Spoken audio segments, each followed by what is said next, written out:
La deuxième journée du Saumur complet a été marquée par la fin de l'épreuve de dressage. Et sur le concours 3 étoiles, les Français ont marqué leur territoire. L'adjudant-chef Donatien Choly a réalisé la meilleure reprise. Sur Ocarina du Chanois, celle français de 16 ans, le tricolore se classe à la première place malgré un retour après une longue période sans concours pour le cheval. En deuxième position, on retrouve un autre tricolore. Il s'agit de Luc Château sur Propriano de l'Eba. Lui aussi est attendu sur cette compétition et tient bien son rang avant d'attaquer le cross demain. C'est un Espagnol qui complète le podium provisoire. Gonzalo Blasco-Botin et Si je veux d'Autise se retrouvent à la 3e place. Une 3e place partagée aux côtés de l'Australien Christopher Burton sur Quality Per Day. Le 32e cavalier mondial fait une bonne entrée dans la compétition. Le tout sous les yeux d'un entraîneur, pas comme les autres.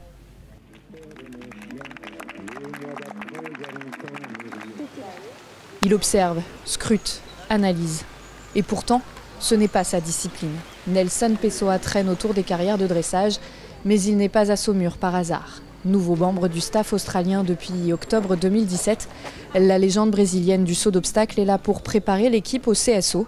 Une collaboration qui l'a emmené en Angleterre cet hiver où vivent une dizaine de cavaliers australiens avant de rejoindre la Belgique pour participer à quelques jumpings. Désormais, l'aventure continue en France et à Saumur ce week-end. Maintenant, ça a commencé la saison, je commence à me déplacer un peu avec eux. Et vraiment, je suis très motivé et c'est très différent et il y a une ambiance vraiment très agréable. Tous sont vraiment des gens très simples, très travailleurs. Et la fédération australienne est très organisée. Ils ont vraiment, ils curent les détails, ils sont très ambitieux. Donc, ils ont en vue maintenant le mondial et après le jeu de Tokyo. Et vraiment, c'est le sport équestre, la discipline équestre en Australie, numéro 1 de loin. Changement de décor et changement d'ambiance pour l'ancien cavalier brésilien. Du saut d'obstacle au concours complet, il redécouvre un univers avec grand plaisir. Une chose agréable, c'est qu'on retrouve un tout petit peu l'ambiance de concours hippique d'il y a 30 ans, parce que c'est vraiment le sport. Et il n'y a pas de business là-dedans.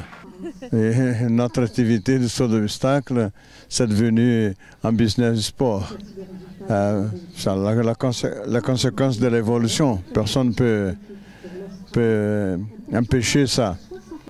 Hormis le système économique différent du CSO, le complet fait plonger Nelson Pessoa dans un autre sport. Avec le dressage et le cross, il doit s'adapter à une préparation plus spécifique pour les chevaux, un contexte plus compliqué à gérer qu'en saut d'obstacle. C'est plus difficile parce que vous avez déjà 3 disciplines et maintenant avec la qualité des chevaux et la qualité et la dédication des participants, la concurrence est vraiment très sérieuse.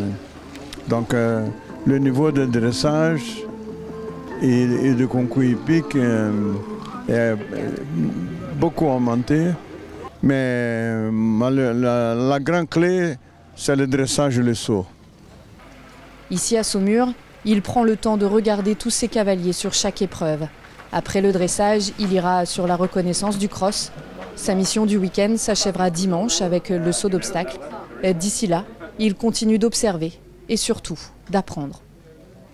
On apprend toujours, on ne sait jamais rien.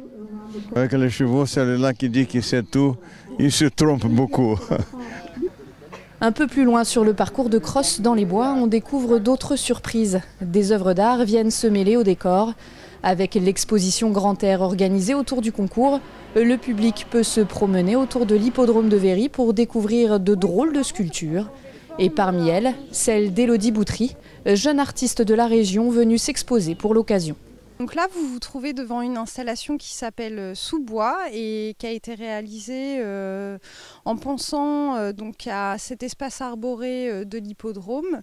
Moi, je ne suis pas très familière en fait du monde équestre et donc quand j'ai participé à l'appel à candidature, j'ai pensé plutôt à tout l'espace autour en fait de l'hippodrome et aussi sachant que la pièce allait ensuite aller à Fontevraud avec la proximité de cette histoire d'Angleterre avec Richard Cœur de Lion, les chevaliers. J'ai réalisé cette pièce donc, qui est des sortes de rochers à facettes.